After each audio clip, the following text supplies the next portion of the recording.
Okay, magandang umaga. Napakaganda ng labanan natin. Okay, sa mga Bicolano, maray na aga sa Indogabos. Okay. So,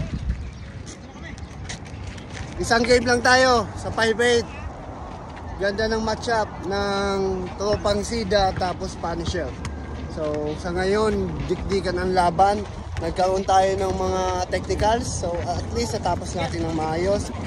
So, ang ating ASBL best player of the game, walang iba, si Bin. Okay, Bin, okay, congratulations. So napaka-intense ng laban natin ngayon, okay.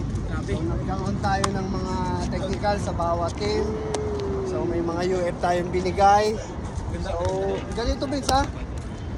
5 minutes, lamang ng 10 ang kalaban. Nahabol nyo talaga sa loob ng 5 minutes. So, ano ba ang game plan nyo talaga? Sipag lang, sipag. Kasi sa mga kakampi ko naman, may pupensya naman yan. Kaso kailangan talaga sipag lang talaga. Kapag walang sipag sa loob, walang mangyayari sa opensa. So, depensa lang talaga yung okay, yung strategy nyo talaga sa pagdepensa, yun talaga sipag. Yun lang talaga. Kasi ang opensa, nandyan lang yan. Yung depensa kasi kailangan sipagan mo yung pagdepensa ng sa loob ng laro. So, ito lang, tanong ko lang. Sa loob ng segundo, nagkaroon ng extra timeout tayo. Nagamit lahat natin yung timeout. So, sa ngayon, ang extra timeout ba? Napaka-importante na. Maganda. Laking impact nun sa game kasi napipigil yung momentum ng bawat team.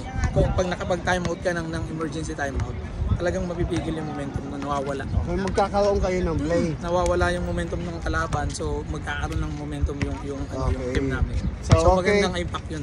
Okay, thank you. So congratulations. Thank you so so much. At least standing nyo ngayon ay 2-2. Okay, shout out naman natin dyan. Shout out mga lahat ng SIDA. Okay. Lahat ng SIDA. Okay. Lahat ng SIDA sa buong Kuwait. Pamilya natin. Pamilya sa Pilipinas. Okay. Sa asawa lang. Okay, so okay, shout out. Thank you. Shout out sa asawa ko.